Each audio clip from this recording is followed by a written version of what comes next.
welcome to Girlies vs. TBR. I am Alyssa. I'm Mari. And today we have a little bit of a different video for you. Spooky. I hope it's going to be spooky. The original plan was that when we were in Salem, we wanted to go to the Midnight Bookseller bookstore, and we were going to do a vlog just on the Midnight Bookseller bookstore. However, we got there an hour before closing, and it was closed. They haven't done their, official, opening celebrations and stuff yet. Mm-hmm. So or maybe something happened, I don't know. But for whatever reason, it was closed an hour early. We should have gone there first. I don't know why we didn't plan that. Because I saw on their Instagram that, I think one of the owners or something is, in Italy. And so they're, in Italy, and then they were, meanwhile, in Salem, and there was an Instagram story that day of them, in the store.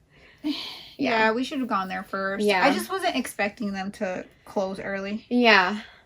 Yeah. And then it wasn't like we got there 15 minutes before close or something. It was a full hour before they were supposed to close. But anyway, we're going to have to go back and go again. But that is why we are doing this video instead. Because we still want to do something spooky for Summerween. Not really book related. Sorry. No, it's going to be our last video for Summerween month. Yeah. So besides our reading wrap up, which is going to be all about horror books too. Yeah. Maybe not all horror books. Well. But anyways, we're going to talk about spooky stuff today. So I have some specific stuff here. So we want to tell you guys about some spooky things in Connecticut. Mm-hmm. Okay. I have a cryptid. I have a witch. I have some ghosty stuff. Okay, and so we were thinking maybe we could just tell you, because we were just in Salem, and there's, so much history in Salem, and so that kind of made me think, what weird stuff goes on in Connecticut?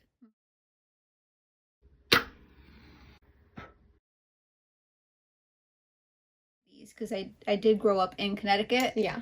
You didn't. Yeah, I didn't know anything. So, some stuff I already know of. Mm-hmm. You mentioned something, and I was like, oh my god, yeah, I've heard of those. Yeah. Obviously, some things have been very popularized in Connecticut, like Monroe, Connecticut. That's very popular. Apparently, yes. So many people have gone to Monroe, Connecticut. Yeah. We all know why, I feel like, but we're gonna talk about it. I didn't know. Really? No, I didn't know. I didn't know that was in Connecticut. Yeah, it's a big thing. Yeah. I feel like a few years ago, it was trending. For people to, vloggers and, paranormal hunters and all them, they would go and they talked about it. It was huge. Yeah. Mm-hmm. It was huge. Do we want to start with that? Sure. Okay, so the main thing that we're talking about that's going on in Monroe, Connecticut is Ed and Lorraine Warren's house is in Monroe, Connecticut. And it was also turned into, a museum. Yeah. Right? And do they have the Annabelle doll there? Yeah. Yeah. Okay. There was that one time where it was the Annabelle doll is escaped. It's not there. Yeah. And everybody in Connecticut was freaking out. Yeah. But then they were like, "Oh, we found it." Mm-hmm.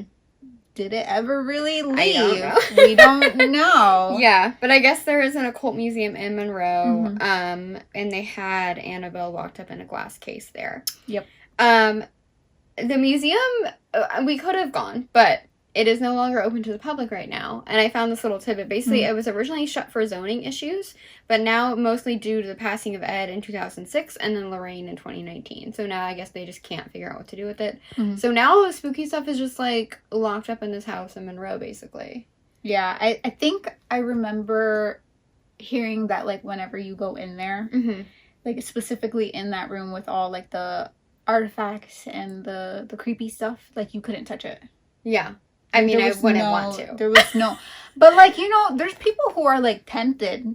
Yeah. They're like, oh, you can't touch this, but I want to touch it. Yeah. I wouldn't touch it. No, me neither. No. I'm too superstitious. Yeah.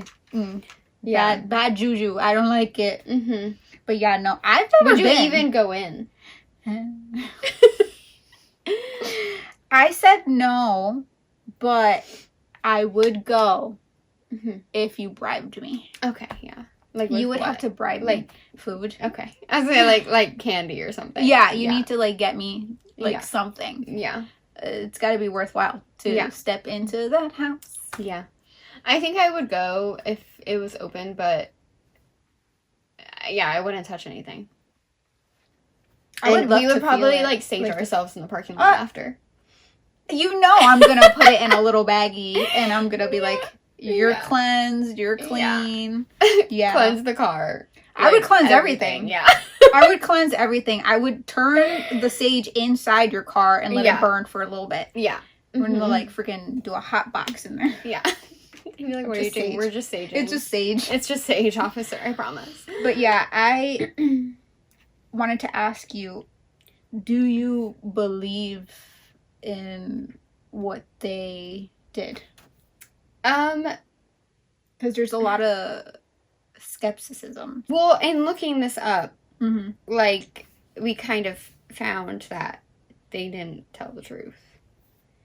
Right? So they were, whether they were wildly exaggerating whatever was happening or, like, blatantly lying, I guess, I don't know. But the things that I would be more inclined to believe would not be that dramatic. Okay.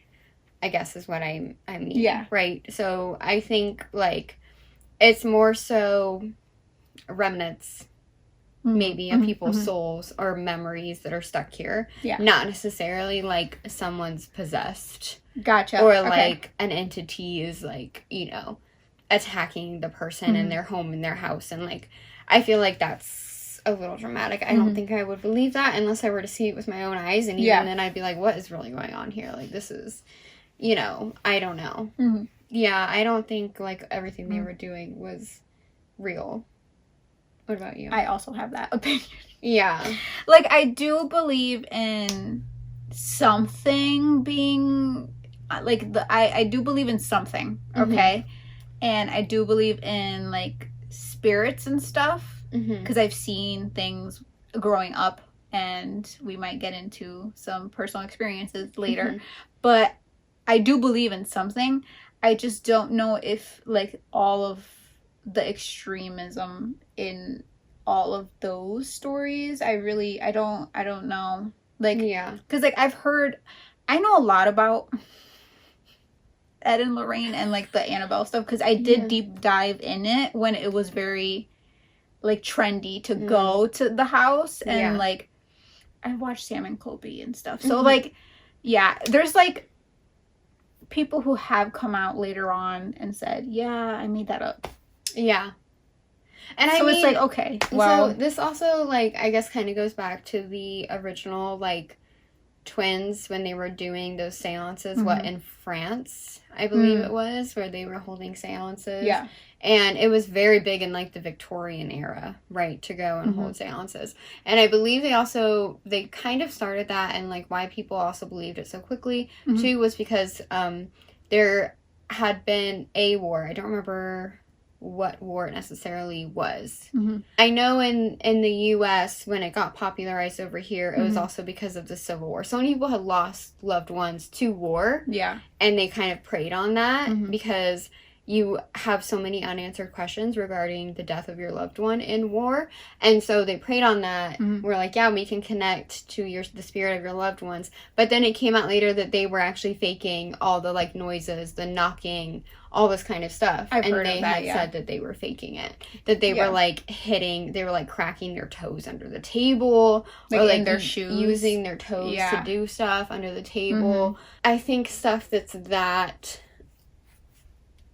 dramatic, I don't think is necessarily, like, real. I believe that's, like, when also, like, the Ouija board was also like, it became a thing, was because people were mourning the loss of their loved ones, and it was like you can connect to them on the other side if you use this planchette on this board. So, which is so sad that they, like, preyed on people that were grieving. And I guess it also would speak to the thing that we're, like, you're grieving so much, maybe you would believe anything. Yeah. And maybe that's why it became so popularized. But yeah, like, I feel like possession is very, I've never seen it with my own eyes. I wouldn't want to either if it was, like, like, if I were to encounter it. I wouldn't want that. Yeah.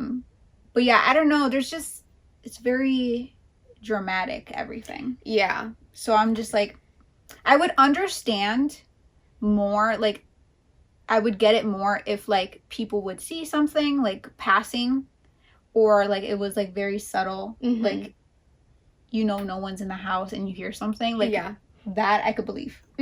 Like the smaller things. Yeah. Because I don't know. The whole, like, demon talking through someone. Like the girl, like, being floated above her bed. I don't know about like, that. Yeah. I don't know about that, but yeah. If you don't know the story of Annabelle, the haunted doll, it is basically a Raggedy Ann doll, okay?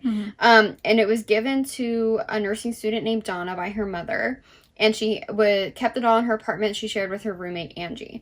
And then basically everything was normal in the beginning, and then they were like, the doll seemed to be moving on its own. They're finding bizarre handwritten notes around the apartment that say, "Help me."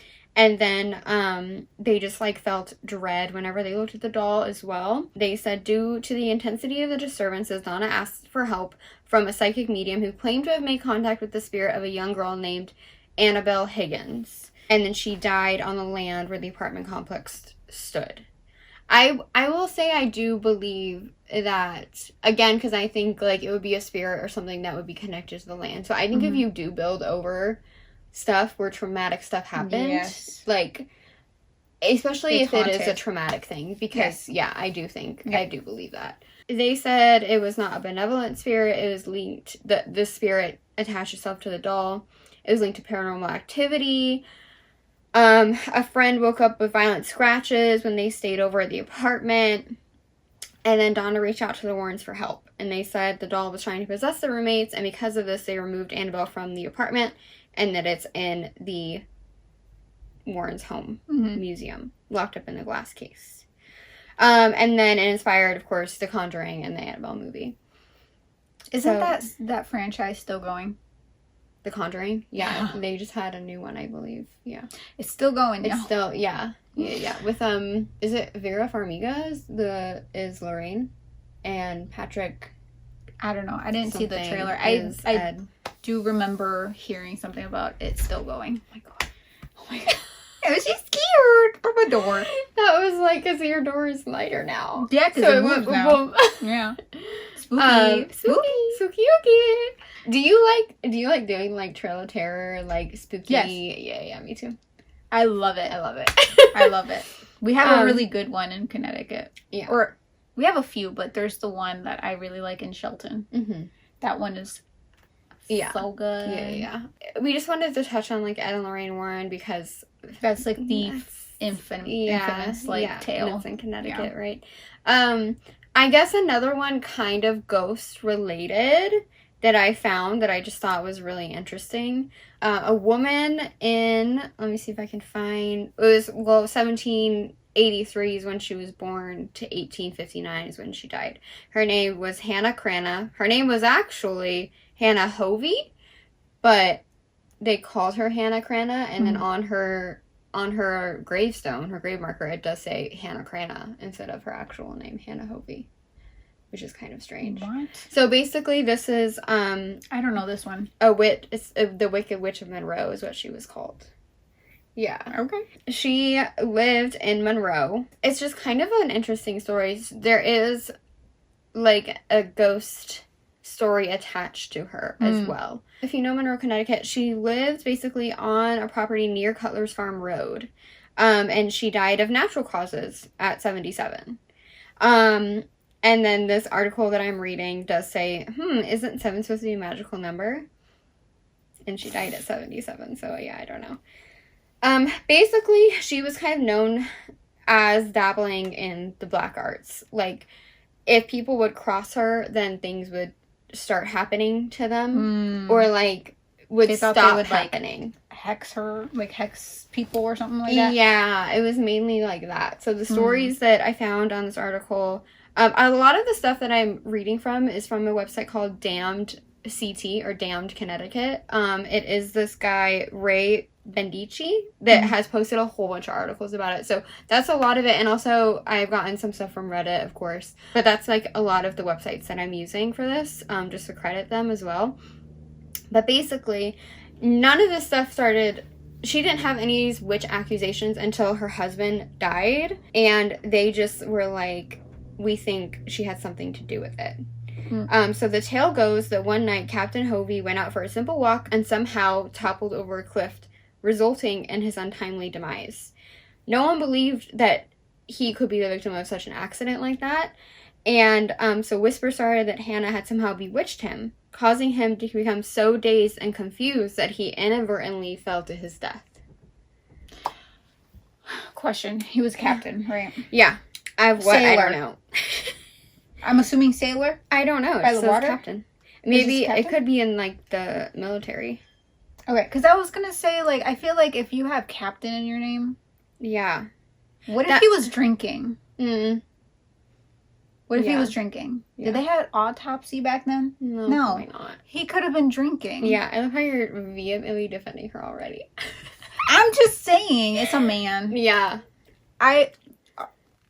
R.I.P.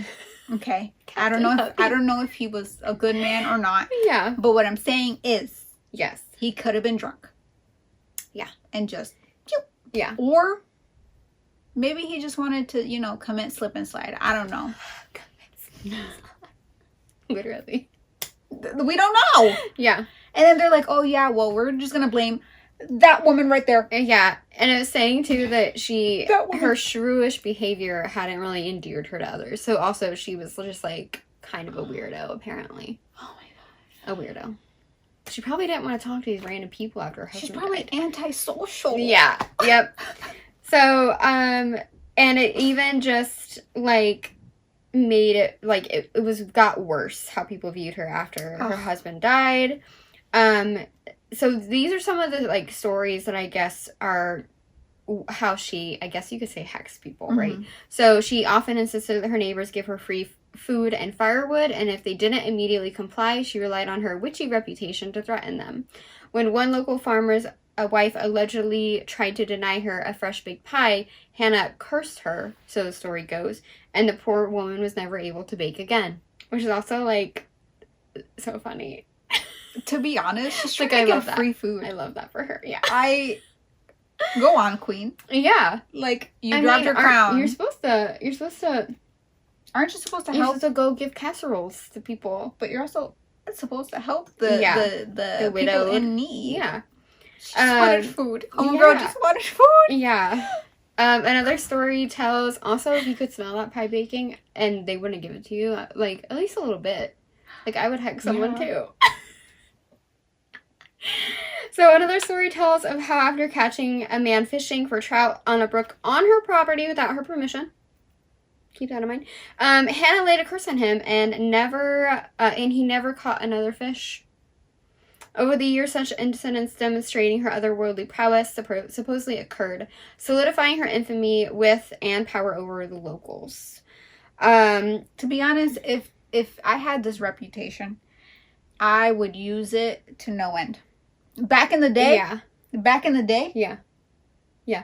I'd be like, I don't want anyone talking to me. It's all very, I know, but she's just, like, hexing the guy so he can't ever catch it. Like, it's so, like, practical magic level. It's funny. Do you know what I mean? Honestly. And it's, like, and they were probably so scared. And she's like, you can't bake ever again.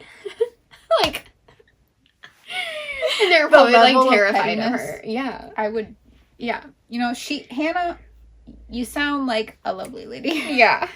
So, here's also where it gets very weird, and I guess, like, where the ghost story would also come in. So, apparently, she had a rooster named Old Boreas. I think that's how you say it. Some people thought that was her familiar. Okay.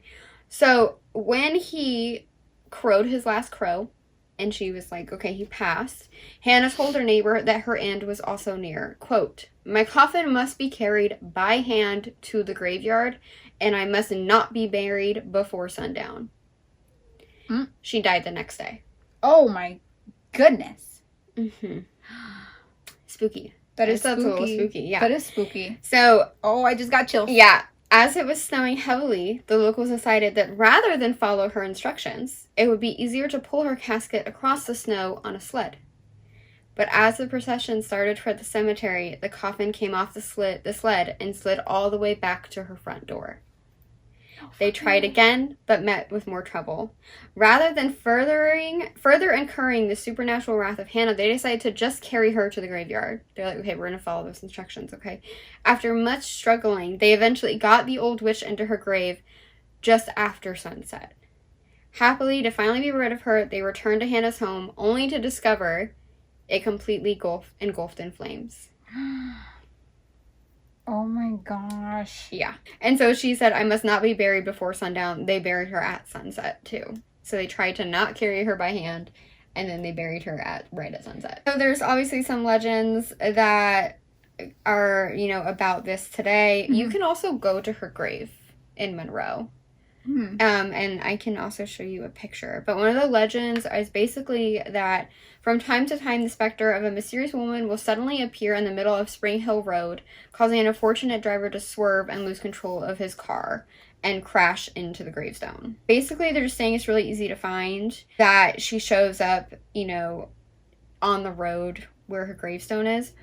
I saw another website, another Reddit one that was like, hey, tell me about ghost stories mm-hmm. of Connecticut. This is her. It's at the Gregory Four Corners Burial Ground. There's not really, it's literally just like an open burial. Like, there's no cemetery hours or anything. You could go technically whenever. Is it just like parcel of land? Yeah, it's like on the side of the road. But so there's no parking, there's no nothing. So you kind of have to walk over to it. So they were saying be careful if you go to visit.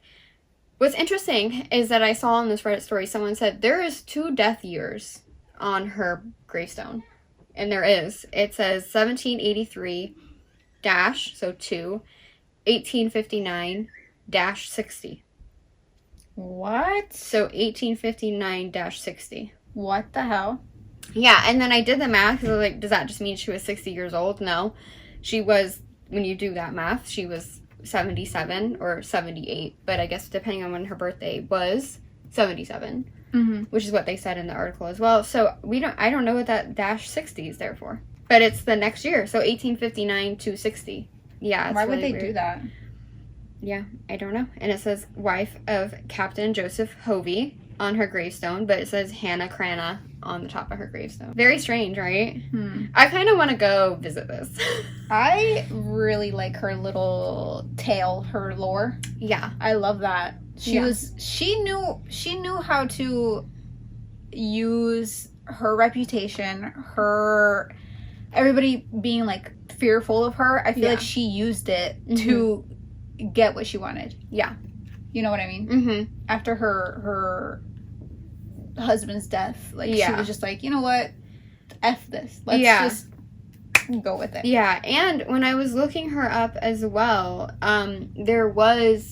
they did do witch trials in Connecticut, mm-hmm. and I think it was about 70 people were. Really spooky, the whole burial part of it. I must not be buried before sundown. Yeah, she probably was a witch and then just literally knew how to use it mm-hmm. and manipulate people. Mm-hmm. So yeah, I mean, we have all of the witches in Connecticut have been exonerated, by the way, which I thought was very interesting. The Connecticut General Assembly on May 25th, 2023 were all absolved of their crimes, essentially. So the first person hanged for witchcraft in the American colonies was Alyssa Young of Windsor in 1647. There's so many. Yeah. Stratford, Wethersfield, they were both hanged. New Haven. Mm-hmm. Fairfield. Saybrook. East Hampton. Hartford. So this was the colony at the time, so there is some cities in Massachusetts. I see. That we know of Massachusetts now. Saybrook. A lot of people fled when they were accused as well. This one person I thought was really interesting, Elizabeth Seeger, indicted 1663 twice. She was convicted of alleged witchcraft. In 1665, she was reprieved. Yeah, Alice Young of Windsor was hanged in Hartford on May 26, 1647, becoming the first English colonist executed for witchcraft in North America. We know this from 3 sources, they said. John Winthrop Sr.'s journal, Matthew Grant's diary, and John Winthrop Jr.'s medical papers. Police says one theory as to why she was accused was that, according to the records, many more people than usual died in the town that year, most from epidemic illness. Children of many prominent citizens were among the victims. So just a sickness was going around. Yeah. Well. But yeah, I think that's basically why she was accused of being a witch and then hanged. Historians theorize that Alice Young was blamed for starting the epidemic through witchcraft. Yeah. Isn't that crazy? And so this website that I'm on, which is just connecticutwitchtrials.org/victims, does go through like as much as they know about the lives of each of the Connecticut witch trial victims too. So that's very interesting if you guys want to look at that as well. The victims, were there any men in the 51? Yes. Oh, Nicholas. John. Oh, I see. Nicholas, William, Nicholas, Andrew, Nathaniel. There was a lot. William, which I also said when we were in Salem, kind of surprised me when we were at the Witch Memorial, that there was a lot of men in that as well. So I wonder if we go to one of the men, if it'll say why. Very short. It just says, was hanged with his wife. He probably So he was probably defending her. That's what I was going to say. John Carrington Weathersfield was hanged with his wife, Joan. The first married couple, so Joan and John were the first married couple to be arrested and hanged. He came to Boston in 1635 with his wife. They were 33. Little is known about the trial. It only states that they had entertained familiarity with Satan, and the great enemy of God and mankind, and by his help done works above the course of nature. Dude, he was just probably defending her. Yeah. I was like, I know my wife. I'm always with my wife. Yeah. She doesn't do any of that, and they probably didn't believe her. Another one. Here, Nicholas Bailey and his wife. They were banished. Yeah. These William, men were probably like, yeah, my wife. Not my wife. Not my wife. William Meeker of New Haven sued Thomas Mulliner for slander and won. Meeker was accused of bewitching Mulliner's hogs. All right. Well, you know what? Yeah. Nicholas and his wife. Andrew was acquitted. His wife was convicted and hanged. Nathaniel and his wife were both hanged. James fled, leaving behind his wife. Children and debts. Well, okay, James. Well, you know what? Yeah. But William and his wife were arrested. They escaped and fled the colony.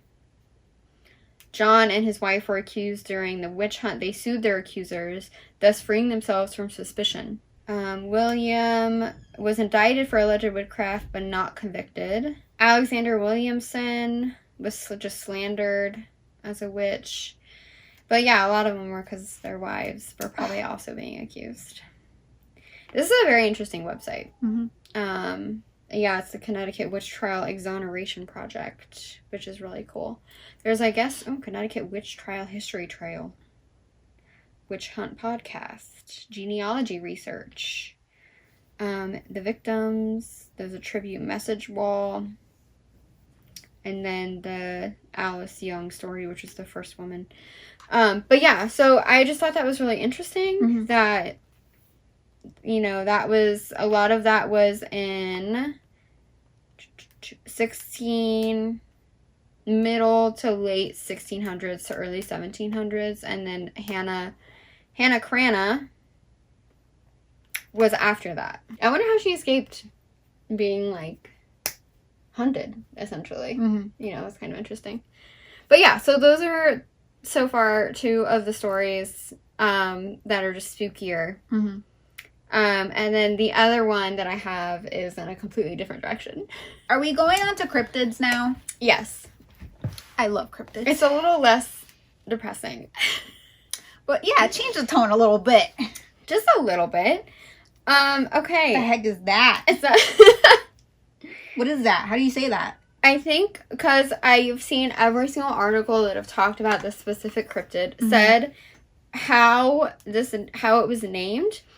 And the word is derived from a mashup of Glastonbury, Connecticut, which is where this mainly took place. Yeah. Wacky. And then they added the Latin us ending onto it to make it sound scientific. So I think it's, hang on. Yeah, I think it's Glowacus. Glowacus? Because wacky, right? So I think it's Glowacus. And then this is apparently what it looked like. So that's apparently the gloacus. It's a very interesting kind of story. They literally would like hold hunts for this animal. To hunt that down. To hunt down that animal, yeah. Okay, that's fun. Yeah. Let me see here. I'm gonna again go to the damned CT website. So this is in 1939. It was a mysterious creature terrorizing Glastonbury and surrounding areas, attacking livestock and pets. And it was never properly found or identified. Supposedly. It was hunters, farmers, and eyewitnesses reported the animal originally as a huge cat, but as it remained elusive, the descriptions became more detailed. It was variously described as part dog, part bear, and part cat, but all terror. That combination? Yes. What in the... Yeah. What? Yeah. And basically they were hearing weird animal cries. They were finding strange animal tracks. A full hunting party was organized to track down the gloacus and solve the mystery. They didn't find anything. Nothing. There's old images of them searching. And then, so I guess it was attacking all these animals, attacking all these pets, and they were like, we gotta do something about this. They went on hunts, couldn't find a single thing. It went into hiding, I guess, for about a decade and a half, and in the mid-1950s, it resurfaced again, attacking animals and eluding capture or identification. This time, it went all the way up northwest to Granby as well. So it's been kind of like, mainly originated in Glastonbury, but kind of around Connecticut as well. No one has, like, figured out what it was at all. I found 2 stories on Reddit that say that they have heard what a Fisher cat sounds like, because that is the most likely culprit, because someone was saying back then in the 1950s and earlier that Fisher cats were not as prevalent as in Connecticut as they are now. Yeah. Okay. But people have said they have heard what a Fisher cat sounds like, and it does not sound like that. So they're doesn't sound like the gloacus? It's not the same thing? It doesn't. The gloacus, whatever they're hearing, did not sound like a Fisher cat. Oh, so they were hearing something, and it did not sound like a Fisher cat. Basically, also, the lore of this, not only is this an animal that is just hunting livestock and pets. Yeah. If you look into his eyes, it erases your memory of that whole interaction. Okay. Now, how would they know that? That's a great question. How would they know that? I don't know. Because... Yeah. You immediately forget that you saw the beast. So then how would you know? I don't know. That it could do that. Because you would just forget about it. I don't know. Unless there was like another person with them. Yeah. Looked at them. You witnessed it. And they were like, hey, so let's like get back to what we were doing. I don't know. They're like, you didn't just look at and they were saying, so this one says on Reddit, it says, think about it for a moment. If you hear a strange cackle, you have no way of knowing how long it's been following you. You could have felt the exact panic for hours on end and repeat, but never know. Every piece of evidence that something may be wrong is erased in an instant until it's too late. Yes. This other one that is more of a personal story, right? So this person whose account on Reddit has been deleted, so I can't even credit them. But it says, I used to live on Horizon Lane in Glastonbury. I spent a night one time on the Chesapeake Trail across the street by the Power Line Trail. I used to go camping as a kid once a month, no matter what, with Troop 540 for most of my life. Well, on that night, I set my tent and campsite up 1.5 miles up the trail on the highest point. I went to bed and settled down. Around 11 p.m., I heard noises I've never heard. Now I've heard mountain lions, Fisher cats, bears, and everything else. Something scared the crap out of me that night, and I packed up and I ran. Oh my goodness. To this day, which was 9 years ago, I think it was something supernatural. It was as if something was toying with me. Noises I can't even describe. They said SW maybe or Wendigo. But I don't know. It still haunts me and I can't camp outside anymore. And then someone said maybe it was the gloacus because it roams Glastonbury. Yeah. And the person said I looked it up and it probably describes what I heard. They just said it's nothing I've they said they've hunted for miles on foot by coyotes before, and it wasn't like that. That person was like, and they've said they've heard Fisher cats and mountain lions, coyotes, bears, and that it was unlike anything they've ever seen. My question is... Yeah. Is, like, I just... The way that they describe what it looks like is, like, what exactly were you looking at? You look at that image, right? Yeah. And you're like, what could have it have been mistaken for? Yeah. Is what you're saying. Yeah, I don't know. Because, like, I'm looking at it, and I'm like, there couldn't have been just a random lion. Like, just walking around, you know what I mean? Dogs that have chased the animal into the woods have been clawed and did not return. Some did not return. I guess there was an opinion that it could be a mountain lion potentially escaped from a Manchester zoo or a large bobcat. Yeah, but they're not sure. I've seen bobcats. They don't look like that.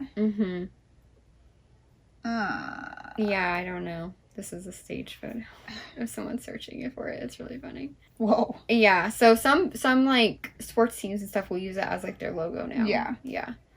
Yeah, I don't know. They haven't, and they've never figured out like what it was. Also, apparently there has been a lot of Bigfoot sightings in Connecticut too. All the way over here? Yeah, I guess. In the very like woodsy areas, so who knows? Maybe it was that.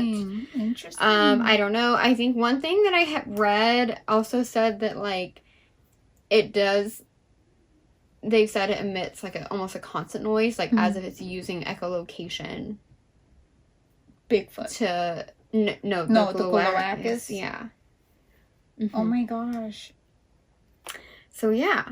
Interesting. It's very strange. Besides the Galactus and Bigfoot, I feel like that's mainly the cryptids. There's also, I didn't look into this one, but if you're interested, there's the Black Dog of Hanging Hills and like Castle Craig in Meriden. Yeah. And I guess it's like if you see it once, it means something. If you see it again, like it means something else. If you see it a third time, then it means death. Oh. Yeah. Oof. And I think that's just like a black dog. Yeah. People are saying it. I don't know. So that was also an interesting one that I didn't dive too much into. The last one that I have also has to do with Monroe. And it's the melon heads of Connecticut. This is the one that I know a little bit about. Dude, what is going on with Monroe, Connecticut? Are y'all okay over there? They said it's like specifically, and it's, hang on, let me find, it's Velvet Road. Specifically that. Specifically, because I guess you go down this road, and then they like trap you there and they kill you. Let's go down that road. Yeah, sure. When we go to Monroe, Connecticut, let's do all the spooky stuff. We'll go down that road and see. Yeah, Velvet Street. So it's on the Trumbull Monroe like line, I guess. I guess there's also some in like Shelton. They're saying it originally popped up in Ohio. Who knows? It's like this group of people who have melon heads. Yeah. They're saying either like escaped psychiatric patients, medical experiments, inbred people, this kind of thing. They said and I think the one in Ohio, there was a doctor that was doing experiments on them, and you know, it was injecting their like head with fluid, and that's why their heads got so bulbous, and that like he only brought them out at night, kind of thing. Yeah, so I don't really know. This one doesn't really seem very... there's not a lot of stories about it, I guess, is what I'm trying to say. Yeah. There's not that many details about it. The only thing I could find is it does say, in the 1980s, a group of girls went joyriding after a football game. Once the Notre Dame High School Fairfield game was over, the girls piled into a blue Gran Torino. They were driving up Velvet Street in Trumbull on a Friday night looking for melon heads. The girls pulled onto a side of the road, leaving the lights on in the car. Late at night, they ventured into the woods, continuing their investigation. While they were strolling on the paths, they heard a car door slam. So they're all out of the car door slams. The car engine started, and then they saw the Torino heading towards them. The girls saw figures of children inside the vehicle. The children had large heads, rags for clothes, and orange glowing eyes. The story is the Melonheads are still driving around that blue Gran Torino today. That is terrifying. Yeah. I wouldn't want to see one of those. People scare me more than actual I feel like things. A lot of it comes from, like, a lot of the background of that lore kind of comes from, like, inbred people in rural areas kind of thing. To be honest, the whole experiment thing, though. Yeah. Yeah. Yeah. The backstory for, like, if it were, like the experiment thing, like, I could believe that. Yeah. Because back then, I feel like they would do anything. Yeah. Yeah. They were like, well, we got to figure out something. And then they're like, yeah, let's just test it on people. Yeah. Yeah. I don't know. Ooh. Very strange. But yeah, I couldn't really find too many things, honestly, that were very concrete about the Melonheads, like stories or even a concrete backstory. Mainly, except the only concrete thing I guess I could find was Velvet Street and on the Monroe-Trumbull line. It's very specific about that area. And then just like another place in Shelton and stuff like this. So, yeah. Very interesting. But that's just what I've gathered about who knew such a small state could have so many creepy things going on. When I did Google cryptids and stuff, it did say that Connecticut is more so not known for hauntings than cryptids and like strange creatures and stuff, so that's very interesting. I feel like Connecticut is a very old, like, we were like one of the first like in the colonies, so I feel like there's a lot more deaths. Yeah. And I feel like hauntings would be the biggest thing. Yeah, like the same article that I got from the Annabelle one, which is ghostwalks.com. There's also the Snedeker House. How do you say that? Snedeker House. That is in Southington. That is what the Haunting in Connecticut movie is based on. That they moved in the 1980s. They saw shadow figures, sudden temperature drops, violent incidents. They said they saw coffins in the basement moving on their own, while the mother claimed she was physically assaulted by a ghost. Even the son alleged she was possessed by a demonic force. And then there's the Curse of Dudleytown. Is a family that settled in Cornwall, Connecticut in 1940s. And they were cursed because their ancestor Edmund Dudley was beheaded for treason in England. Now, it was investigated by Ed and Lorraine Warren. Now it's closed as private property. Mysterious disappearance of early settlers, as well as a wave of suicide and violent deaths, I guess is what it was. Lightning struck multiple members of the Dudley family while others went insane. So, like, this area that they had settled in was Ed and Lorraine Warren believed teeming with demonic energy. So yeah, I guess Connecticut is more of like a ghost haunted state. I think so, yeah. Than cryptids. Yeah.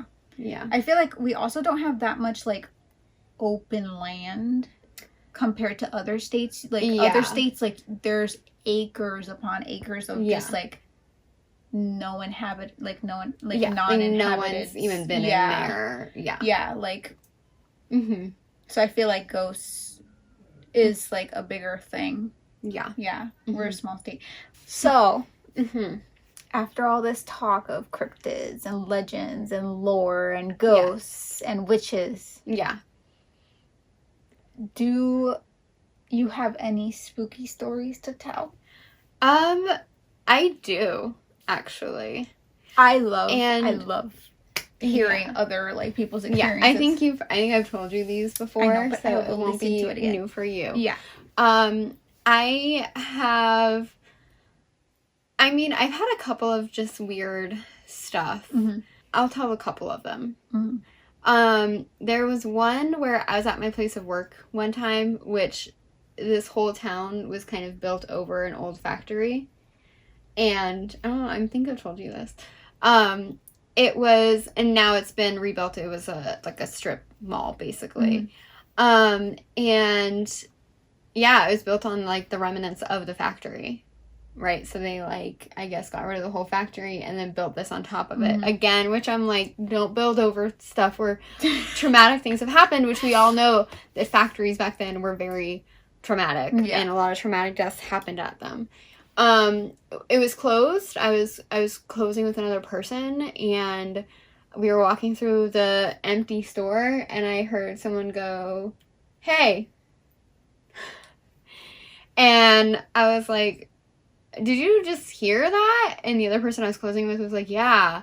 And, like, we looked around because I legit thought someone else was in the store, even though it had been closed, and there was no one that we could find. And we were, like, in the back of the store, so it was like, I wouldn't be able to hear anything from outside at that point. It was very strange. We just heard someone go, like, "Hey," and I, like, thought I was about to come around the corner to, like, somebody standing there. It's like how clear it was. It was very weird. Oh wow. Yeah. So that was weird. I also have I used to live in California. I'm sure you guys know. When we first moved to California, we lived in, like, an older, not old by, like, East Coast standards, you know what I mean? But, like, the house was built in, like, 1940s, 1950s. And we had come to the conclusion that there had to have been a house fire there at some point, because a lot of the things related to what was happening to us in the house was, like, smelling smoke. And, you know, my dad was a smoker, and they did not like him, like, slamming doors in people's faces. Apparently, I never experienced that. I will say what I did experience in that house was, like, my covers being pulled. Get the Yeah, so I had a friend that, like, wouldn't want to sleep over because I would wake up in the middle of the night a lot. Like, I was woken up by something, and, like, I would be laying there, like, trying to figure out what woke me up, and I could just feel the covers, like, slowly, like, moving. And it was really weird. I always said that whenever this happened, like, I felt a very strange calm, like, come over me. So I, like, wasn't freaked out. A calmness. Yeah, I don't know if I ever told you this story. No, because I'm scared right now. And then in that same house, there was one time where I woke up, and I swear I could hear, like radio, like, walkie radios, like, people talking back and forth. And it was like, my alarm clock was, like, off, the radio was off, but it was like, like, I need to hear it back and forth. I couldn't hear what they were saying, but I could hear it, yeah. So yeah, that house was weird. My parents said that, like, doors would be slammed. They said multiple times it smelled like the house was on fire, and they would literally get up in the middle of the night and go outside and see if the house was on fire. Yeah. My mom also said that she saged the house before we all moved in, so she was there by herself, like, before anything was really in the house, and she had, like, taken a nap from moving stuff into the house, and so she was on the couch, and she said, you know how you can hear people walking on carpet? She said she heard that, and then she felt something, like, kind of, like, wet and cold touch her hand. No. And there was nothing else in the house. No. So that all was that house. And then in our other house in California as well, I did hear someone, like, go, "Yeah?" And it was like, I was doing my hair in the bathroom, my mom was in the house, and I was like, "What?" And she was like, "What?" And I was like, "What did you want?" And she was like, "What do you mean?" And I was like, "You said yeah to me." And she was like, "No, I didn't." And I was like, okay, that was weird. And also in that house, I had the weirdest thing, I think, because honestly, this wasn't, like, a feeling or something. This is something that I could visually, like, see and not really second guess myself on. But I like to collect coins, and I had a dresser, and my dad that day had placed some new coins that he had found on the dresser. And I didn't look at them at that point, so I left them, like, the way that they were, facing up. So I had seen this side of the coins. Okay. In the middle of the night, I wake up, and you know when you, like, drop a penny, and it goes like this, and it goes like, yeah, and then it stops. I heard that in the middle of the night. And I was like, that's really weird. Like, I don't know. I just went back to sleep.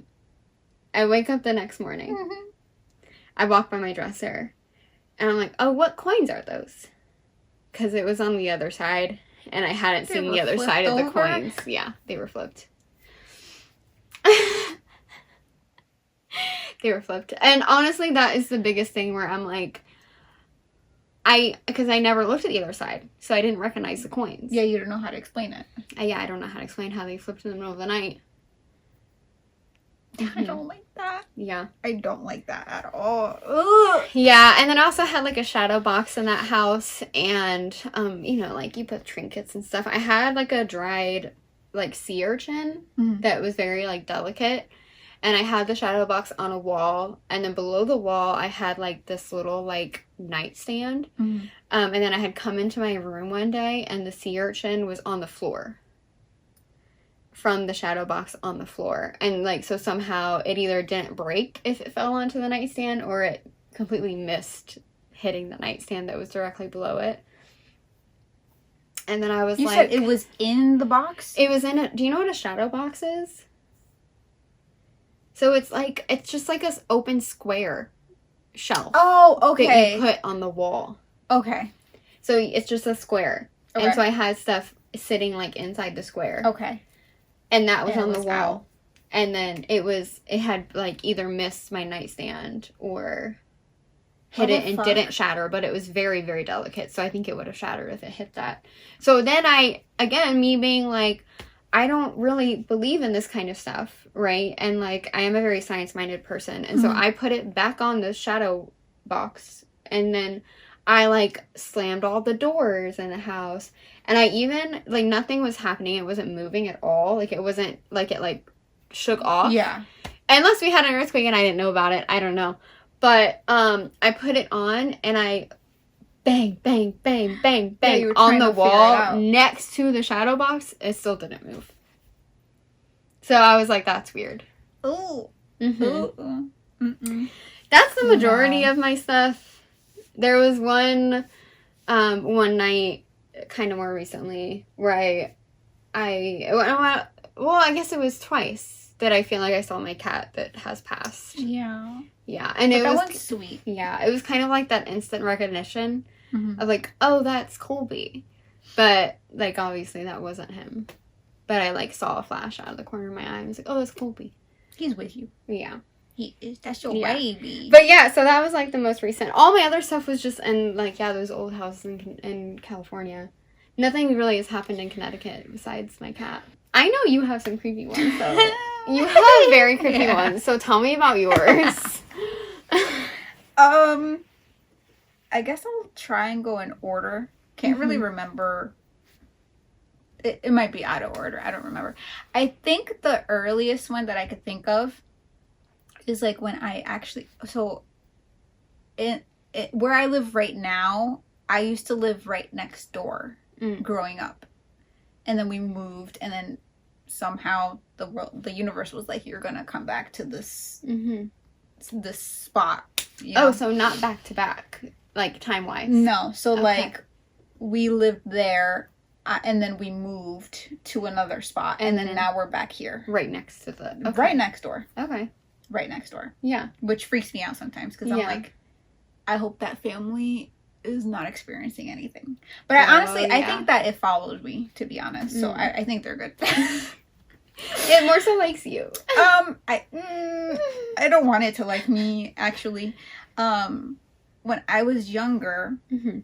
I would spend a lot of time in my room and watch TV, sitting like kind of right in front of it.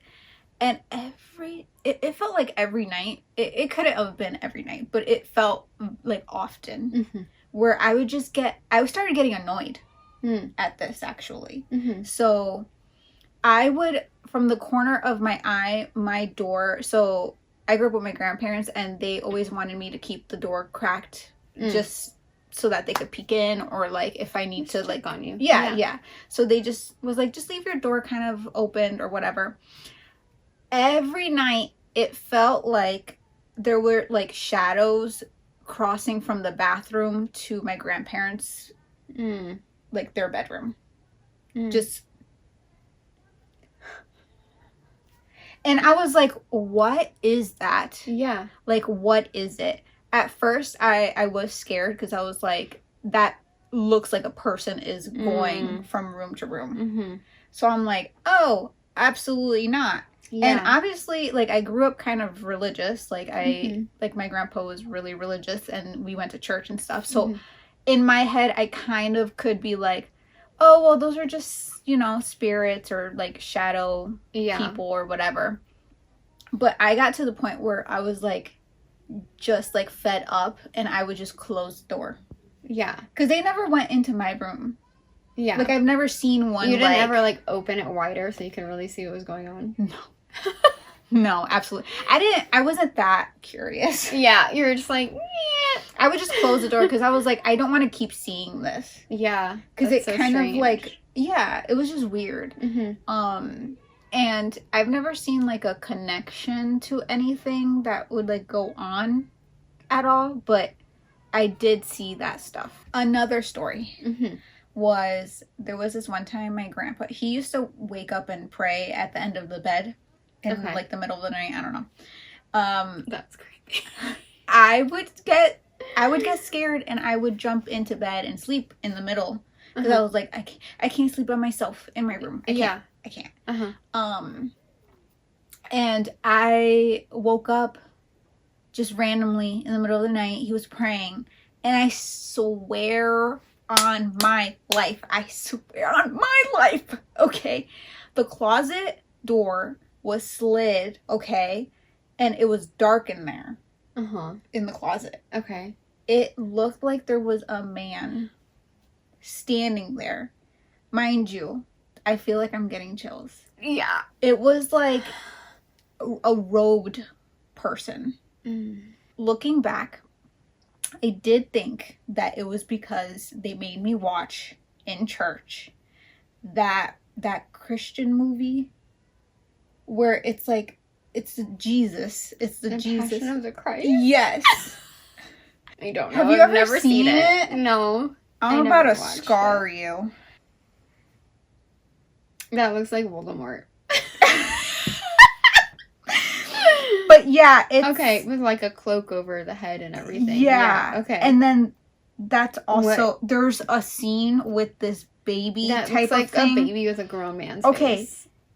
This traumatized me. Yeah, I can see why. I was young.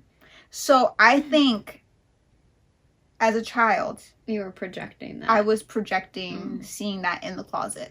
But at that moment... Yeah. It felt like that's what I was seeing. But I do think I did see that movie kind of close to when it happened. I can't remember, but I swear... Because it kind of looked like that.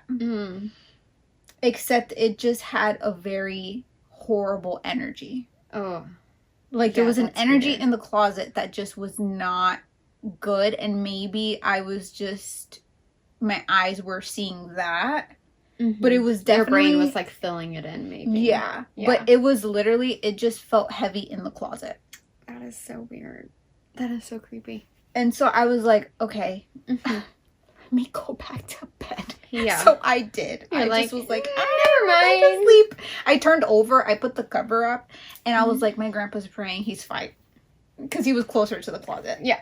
And I was like, he's good. Damn, you're not going to warn him or anything. No. I went back to sleep. There was this one time I was talking to my grandfather. This was at another place. Yeah. This is not in the next door. That house. Yeah, literally that house. I was talking to my grandfather, and in his bedroom, he had the curtains open. It was pretty dark out. It was pretty late. We were just talking, and I was sitting kind of like off the bed a little bit, and I glanced in the window, and I saw something staring back at me. I don't know how to explain it, but it was very not normal. Did you say anything like, hey, there's some... What? Okay. What floor were you on? We were on... Ground floor? It kind of resembled this a little bit. Yeah. So there was a garage. Then you go into, like, the kitchen and the living room. And then you go to another, story. So where was that window? Ground floor or no? Up. Second floor. So that's why I was like, hell no. How can I see something from up here? Mm-hmm. Because or it's not like inside the room and you're seeing a reflection. No, because my grandpa didn't say anything. Mm. I was reacting in real time too. I literally was like, do you see what I'm seeing? Like, look out the window. Because I was like, maybe I'm going crazy. Yeah. And he was like, oh, like, I don't see anything. Like, don't worry about it. Whatever. Don't worry about it. Yeah. I'm highly worried. Yeah. He said, don't worry about it. And I'm like, okay, I'm just saying, like, there is, like, I'm seeing something stare back at me, and it's not good. Like, I knew my gut, it was like, this thing is not good. Because I did not have a good feeling whatsoever. Absolutely not. I wake up, I go to school, I come back. My grandpa tells me that the neighbor from across literally had an accident and broke his leg. He was, like, in a car crash. Like, someone, well, not a car crash. He was crossing and this truck was, like, zooming and, like, basically ran him over. Mm-hmm. Yeah. Oh. Yeah. So it's like a bad omen. Yeah, that's what I was thinking. I was like, there was something in the air that night. Oh my God, that is creepy. That, like, stopped at my apartment and, like, came back around. Yeah, but you saw it, so it was like, no, next person. Yeah. Oh my God. I don't know. It was bad vibes, and my grandpa will vouch for me. He does remember that. He remembers that. Did he also, like, he just told you to not worry about it because he also knew something was going on? Well, he always... So he's like, no, don't acknowledge it. We're not going to ignore it. Yeah, he is very big on just don't, like, really pay attention to it. He does know that, like, I do, like, see stuff sometimes. Mm-hmm. Like, it was very big when I was younger. Mm-hmm. This is, like, when I was, like, in high school. Mm-hmm. So it was still going on, and he knew because I would tell him all the time if something, like... Yeah. So he knows. Mm. And the next day when he was telling me this about the neighbor, he was like, the thing you saw last night was probably that something bad was going to happen. Yeah. So, yeah. That's creepy. The other thing that happened in the same apartment, I was getting ready for school in the morning. I was in high school at this time, I think, if I remember correctly. I was in high school. I was getting ready, and he had a specific car. Yeah. Okay. And when he used the horn, you could tell that it was his. Like, it was his car. Yeah. And so I heard it. Like, I heard him beeping outside, and I'm like, I yelled to my grandfather, and I'm like, is so-and-so out there? Mm-hmm. Because I hear, like, his car. Mm-hmm. Like, is he out there? Because he's beeping, and it's pretty loud. Like, I could hear it. Yeah. Clear as day. Yeah. And there was no way I could confuse it because it was very unique. Like, not that many cars had that. Yeah. And so my grandpa he comes back and he's like, he's not out there. Mm-hmm. Okay. I come back from school and he goes, he was in a car crash and his car was totaled. Full body chills.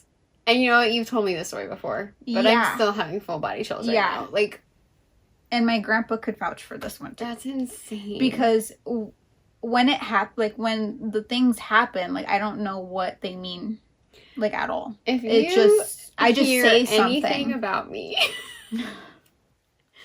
tell me so I can lock myself in literally the house. Everybody tells me that, and I'm like, it just happens. Like, I don't know. It's very, like, auditory and visual. I had this gut feeling for some reason, and I was like, just text your aunt to, like, I don't know, whatever you believe in, do it before you leave your house. Like, I don't know. You told her that? Yeah, I texted her. I was like, so, because it was early in the morning, and I was like, I just had a really, like, bad feeling, specifically towards her. I don't know. It was just like, just text her something. Like, if you pray, pray. If you sage, do whatever. I don't know. And she was pregnant at the time. And she texted me at the end of the day, and she's like, well, I almost got hit by a bus, like a city bus. Mind you, she's, like, pregnant. Oh, my God. That would have been so bad. Chills again. I know. It's spooky. That's so crazy. It's so spooky. Yeah. I don't know. I don't know. There was this one time I was helping my grandfather with something, and we were in this house. The attic door was open, so the steps were down. Okay. Like the pull down ladder steps. Okay. It's crazy because we both experienced it at the same time. Okay. Someone had left, and we both look over into the hallway because it's in the hallway. We see a shadow go up the attic. And I look over to my grandfather and I'm like, and he's like, did you see that? And I'm like, we both saw it. It wasn't just me. Like, we both saw it. It's something different when you're the only one who sees it. But if we... Because you can be like, well, maybe I didn't. Maybe my eyes are playing tricks on me or something. Yeah. But yeah, if the other person also reacts, fuck no. Yes. And he will literally... He talks about it from time to time. And I'm like, yeah, the fact that we both saw it... Yeah. At the same time, like, that could not... that can't be good. Yeah. And what's crazy is that I think the same week, like, a bird hit the window and died. I swear, like, that house. I don't know if the family in that house is okay. I hope they are. But it was just not, it was not good. It was not good. There was, like, several things that happened in that short period of time. That's where crazy. I was like, there's something with this house that Yeah, we left. But we were like, yeah, no, there's definitely... That's why I can't say that there's nothing. Because the things that happen to me, I'm like, by experience, like, there's something. Yeah. Well, that's why I'm also, like, again, I'm more of a science-minded person. Yeah. But I feel like so much of the stuff happening in the first house in California that we thought had burned down, again, like, if someone had died in the fire or something, like, I do feel like it's more so, like, again, like, remnants of something, not necessarily, like, you know, a possession. But, yeah, and then the other stuff was just, like, stuff I couldn't explain, and it's just, like, my body and my mind reacted as I knew exactly what was happening, is the thing. It's like, no, I heard someone say, like, yeah, or hey, or whatever, as if, like, someone was about to be behind or around the corner. So, like, it's just it's weird. It's like, I can't really explain it away. So, it's like, I don't, like, I still, even experiencing what I have, I guess, I still don't, I guess I don't believe in my own experiences 100% because I'm still kind of on the fence about it. But that's why I'm like, there could be something. I mean, like, science knows so little about a bunch of subjects. Yeah. Right? So who knows what is actually going on? Or who knows if it's something going on in our brains or something. Like, who knows? I don't know. But I can acknowledge that there's stuff that we don't know. Yeah. Is essentially... Is it possible? Sure, because we don't know what it is. That's where I'm, like, where I come from for, like, a lot of these things. Just because, science is weird and we don't know everything. For me, like, seeing stuff, I kind of, like, I haven't seen anything recently, like, in my adult years because I think I closed off my brain. Yeah. Because I was like, I can't see stuff like this. You're a much more, like, spiritual person than I am, too. So, like, I feel like that makes sense. I was, like... For you. In my brain, I was like, I've had enough of this. So, like, I haven't really seen anything. I do feel things from time to time, but I don't, like, I haven't opened myself up to having those experiences again. Because it does freak me out a little bit. Because I'm like, they have not done anything to me. Yeah. But it's still kind of spooky for me to, like, see stuff. And I am a bit more hesitant because then it's like, well, my grandma is schizophrenic. So I'm like, am I schizophrenic? Yeah. So I'm like, is that the explanation? But then at the same time, it's like, I haven't seen anything in, like, a good chunk of time. Yeah. Like, well, and you had another person that saw the same thing. That's why I'm like, I don't know about that. Yeah. And then the other stuff is, like, the correlation of, like, either seeing or hearing something and then something happening the next day is, like... Yeah, that's really weird. That's the weirdest part. And I'm just like, I don't know about that. Yeah, I don't know. Spooky, scary. Spooky, scary. I hope you got some spooky vibes. Yeah. Did we give you some chills? Because I got chills. Yeah. Let us know if you have any scary stories down below, or you know other stories of Connecticut or more details to add on. Because again, I didn't grow up in Connecticut, so I just did a little bit of research before we filmed on the topics that we talked about. Let us know down below if you've heard of any of the cryptids or the ghosts of Connecticut. If you have your own spooky story, what do you think of our spooky stories? Let us know down below. I know it's a little bit of a different video than we normally do, but again, it's Summerween, so we decided to just do a little bit different and get some spooky vibes going on. I do want to say something. Yes. Really quick. Yes. For future videos. Yeah. I am moving. Yes. All right. So please, I apologize for the background in future videos. Yes. I don't know how long it'll be, but these will be gone at some point. Yeah. We might have a little bit of a different background, acoustics, lighting. It might be a little rough. Yeah. Hopefully not too rough. Yeah. But we'll see. Yeah, maybe plain background. I don't know. It might just be a wall. I don't know. It's okay. We got some posters. Yeah, we'll see. So if you do see like later on, I am gonna be moving, so just bear with us, and then I will try to make things look pretty again. Yeah, exactly. Dude, it'll be fine. The way that this is so daunting to me. Yeah, all these fucking books. We're gonna figure it out. Yeah, it's all gonna be these fine. books, like it's fine.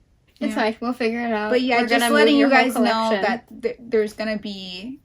There might be a little bit of differences. So, yeah, and maybe, I don't know, depending on how I'm feeling, maybe we might skip a week. I don't know. Yeah, we'll see. Because you have a lot to move and stuff, and it will be a lot. So we'll keep you updated on our Instagram and everything like that. Yeah. But yeah, thanks for watching today's video. Especially because it's not really book related. We appreciate it. Again, comment down below if you have anything similar, or if you like the video, go ahead and give it a like. You can follow us on Instagram as well. We have a girlies Instagram, and we have personal bookstagram accounts too. And also subscribe if you like our videos. I see a lot of you guys watching that are not subscribed. We put out videos. We have been doing every single Friday since we started. If we do skip because of some life events coming up, that will be out of the norm for us, honestly. We usually really work it out to put out videos every week for you guys. Yeah. So definitely appreciate you guys that are subscribed and comment and everything. And we will see you in the next video. Yeah. All right. Bye.